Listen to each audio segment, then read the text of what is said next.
Assalamualaikum warahmatullahi wabarakatuh. Saudara mahasiswa, selamat berjumpa. Saya Edi Purwanto dari jurusan Psikologi Universitas Negeri Semarang.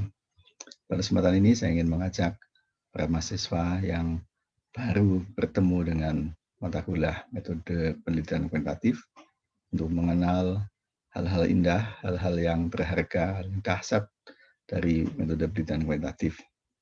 Saya akan share screen lebih dahulu.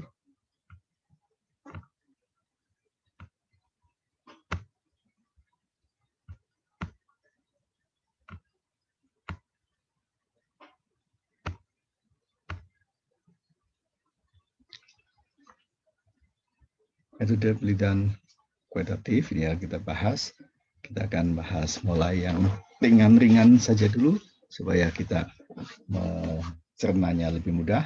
Dan kalau yang ringan yang mendasar ini bisa dikuasai dengan bagus, maka konsep yang rumit di belakang akan bisa kita kuasai.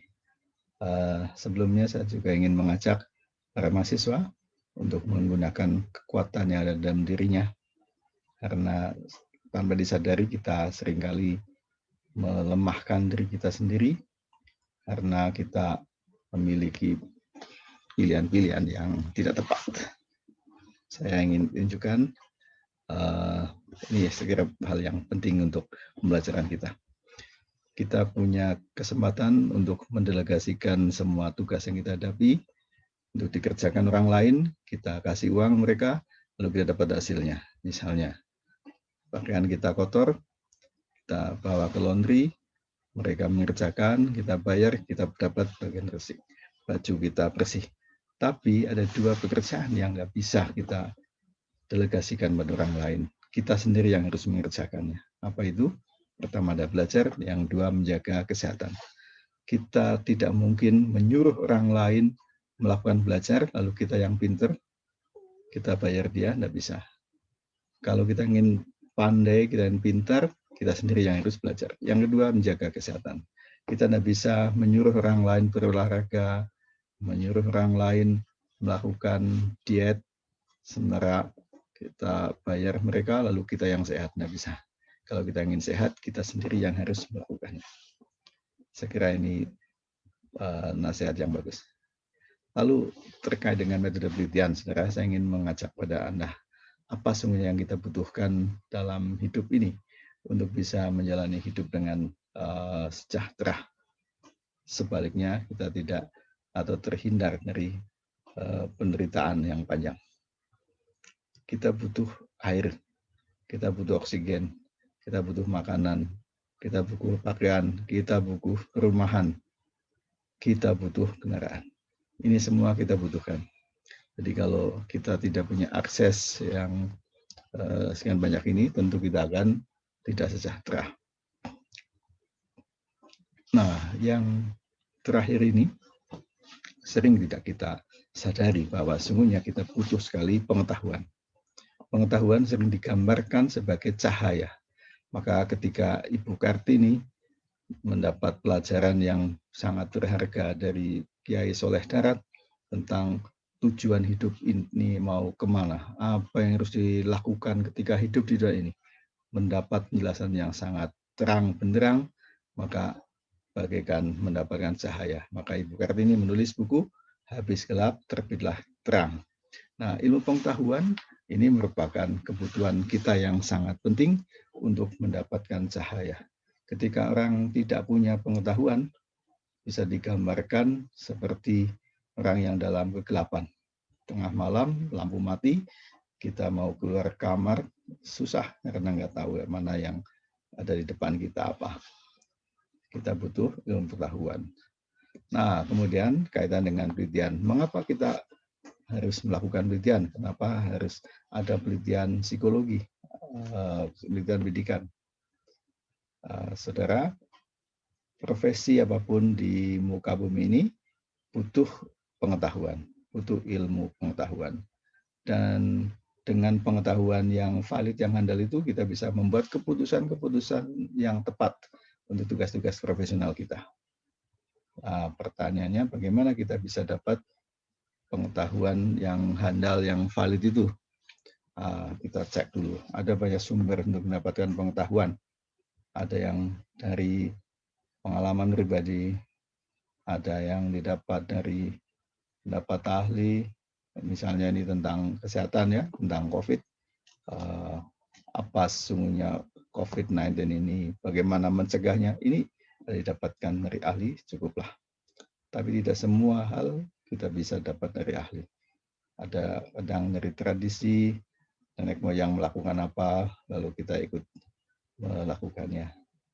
Intuisi, kemudian akal sehat, common sense, logika. Kita sering menghadapi situasi-situasi baru yang kita tidak tahu, lalu kita menggunakan logika. Kadang benar, kadang salah. Lalu ada sumber pengetahuan yang lain adalah dari wahyu. Wahyu kebenarannya mutlak tapi terbatas. Misalnya wahyu memberitahu dari Al-Quran bahwa kalau bayi disusukan sampai 2 tahun, ternyata kandungan ASI selama 2 tahun pertama itu yang sangat bagus, maka itu yang diutamakan. Itu sebenarnya terbatas, kita nggak bisa andalkan wahyu. Maka yang paling kita andalkan untuk membuat keputusan-keputusan penting terkait tugas profesi kita adalah penelitian atau riset. Sekarang saya ajak Anda mengamati gambar ini. Siapa beliau? Beliau adalah Isaac Newton. Dia bangsawan di Eropa. Pada musim panas, beliau berjalan-jalan. Lalu kelelahan, istirahat di bawah pohon, dia bersandar, tiba-tiba buah apel yang ada di pohon itu jatuh. Lalu dia bertanya, mengapa buah itu jatuh? Pohon apel itu jatuh. Terus dia pikirkan, dia kaitkan pengetahuan yang sudah dia dapat, sampai akhirnya berawal dari pertanyaan mengapa dia bisa menemukan teori gravitasi. Satu lagi, namanya adalah Alexander Fleming. Pak Fleming ini dia seorang ilmuwan. Dia punya laboratorium sendiri, hebat sekali. Sebagai seorang saintis, ada sedikit kelemahan dia, yaitu agak sedikit ceroboh, sedikit aja. Tapi ceroboh yang membawa berkah. Apa itu? Ketika Pak Fleming merencanakan akan cuti, tidak bekerja lagi di lab untuk berlibur, dia lupa ada satu piring berisi makanan yang tertinggal di dalam lab itu. Dia tutup, lalu dia pergi. 1 minggu kemudian, dia sudah siap bekerja, masuk lab, betapa terkejut, ada piring berisi makanan yang sudah membusuk. Oleh Pak Fleming, dia amati, ternyata makanan yang membusuk itu di piring itu hanya separuh saja, yang separuh tidak. Nah, lalu dia amati, separuh makanan yang tidak membusuk itu di atasnya ada jamurnya. Lalu dia teliti jamur itu, ada kandungan apa, kenapa makanan yang ada jamur ini tidak membusuk. Dari pencarian itulah akhirnya Pak Fleming menemukan ekstrak dari jamur itu yang dikenal sekarang antibiotik bernama penicillin. Jadi dari dua tokoh tadi kita dapat gambaran. Meneliti itu ada pertanyaan yang belum ada jawabnya, lalu dia cari dengan serius sampai ketemu jawabnya. Lalu begitu, sekarang apa itu riset? Salkin dia mendeskripsikan riset sebagai proses yang dengannya pengetahuan baru itu ditemukan. Jadi riset merupakan proses menemukan pengetahuan baru. Kalau pengetahuan yang sudah lama nggak usah dicari, tinggal ditanyakan saja selesai. Tapi yang baru dicari. Kemudian Tuchman dia merinci bahwa riset merupakan usaha sistematis guna memberikan jawaban atas satu pertanyaan. Jadi ada dua hal.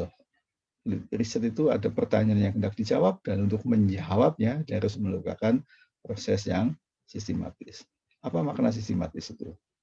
Sistematis dalam melakukan riset itu artinya kegiatan riset melibatkan proses yang terstruktur.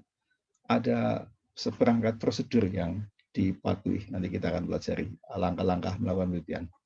Kemudian ada seperangkat aturan yang harus dipenuhi. Ya tentu singkatnya nanti adalah aturan-aturan metodologi. Bagaimana membuat alat ukur yang valid, reliable, mengujinya bagaimana, kemudian rancangan eksperimen harus kayak apa, dan seterusnya ini yang harus dipatuhi. Nah, lalu apa modal peneliti? Modal peneliti ada 3. Satu adalah keingintahuan. Jadi kalau dia melihat sesuatu, dia penuh kerisauan, apanya, dia tanya terus. Kemudian yang kedua, critical thinking. Dia hubung-hubungkan pengetahuan satu dengan yang lain untuk bisa membuat kesimpulan-kesimpulan yang valid. Dan yang ketiga adalah bahan bacaan. Peneliti yang bagus, dia harus punya bahan yang akan diteliti, tidak bisa tangan kosong. Kecuali Solin. Kalau Solin yang sakti itu tangan kosong. Melawan penjahat yang pakai pedang, ini Solin cukup tangan kosong, menang. Tapi peneliti tidak bisa tangan kosong. Tidak bisa tata pengetahuan. Nah, lalu penelitian dilakukan sejatinya adalah untuk menyelesaikan masalah. Walaupun penyelesaian masalah secara tidak langsung, pengetahuan itulah yang nanti akan berguna untuk menyelesaikan masalah. Nah, sehingga pertanyaan kita sekarang, apa itu masalah? Masalah adalah hal yang tidak diinginkan adanya, tapi harus dihadapi. Kenapa harus dihadapi? Karena dia tidak berdaya, ada kekuatan dari luar diri dia yang memaksa dia harus menghadapi sesuatu yang tidak dia inginkan. Siapa di kekuatan di luar diri kita yang memaksa kita, ya tentu itu adalah Tuhan. Klasifikasi masalah ada yang individual, ada yang dialami orang banyak, ada sederhana dan kompleks. Nah, riset tentu akan fokus pada cari masalah yang dialami oleh orang banyak dan masalah itu kompleks. Nah, kalau demikian halnya, kita sekarang bertanya, masalah yang ada ternyata tidak semuanya mengerikan, ada hikmahnya. Dengan adanya masalah, lalu dilakukan penelitian, maka penelitian itu akan menghasilkan ilmu pengetahuan baru. Dan akhirnya menghasilkan teknologi yang makin maju. Nah, ini karena ada masalah.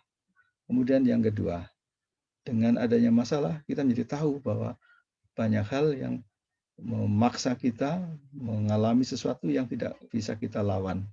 Siapa itu? Kekuatan di luar diri kita yang nggak bisa kita lawan adalah Tuhan. Maka dengan ada masalah, mestinya akidah kita makin kokoh. Oke. Nah, sekarang apa hasil dari sebuah penelitian? Hasilnya adalah pengetahuan. Jadi setelah orang melakukan penelitian, dia menghasilkan pengetahuan. Dan tentu tuntutannya adalah pengetahuan yang baru. Nah, pengetahuan yang baru itu dari penelitian dilakukan untuk 2 tujuan. Memberi kontribusi praktis atau memberi kontribusi teoritis. Ada penelitian yang dua-duanya. Ya, berkontribusi praktis ya teoritis. Nah, kalau sampai tidak ada satupun, tidak teoritis, tidak praktis, tentu ini akan ditolak untuk bisa lakukan penelitian. Nah, sekarang kaitan dengan tugas ilmu pengetahuan. Penelitian menghasilkan pengetahuan. Nah, pengetahuan ini ada 4 tipe. Tipe pertama yang fungsinya adalah membuat deskripsi. Orang ketika muncul pertama kali kasus autis, harus dideskripsikan seperti apa anak yang kita kategorikan autis. Lalu kita cari tahu pengaruh dari berbagai sumber yang menyebabkan itu. Deskripsi.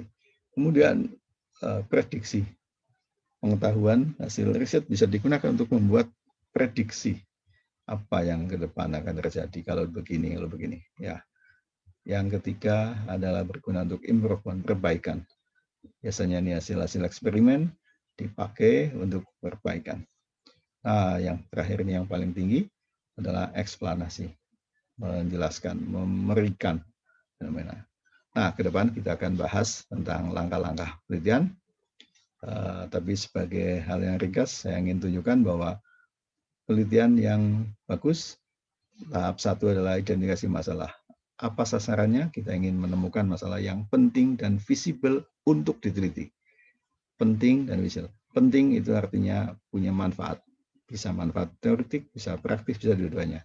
Visible artinya peneliti punya resources yang dibutuhkan dan dia punya pemahaman terhadap bidang yang diteliti. Saya kira ini yang kita bahas pada kesempatan ini. Terima kasih banyak. Selamat belajar. Jaga kesehatan. Kita tidak bisa menyuruh orang lain melakukan usaha untuk menjadi sehat, lalu kita menjadi sehat kita sendiri. Terima kasih. Assalamualaikum warahmatullahi wabarakatuh.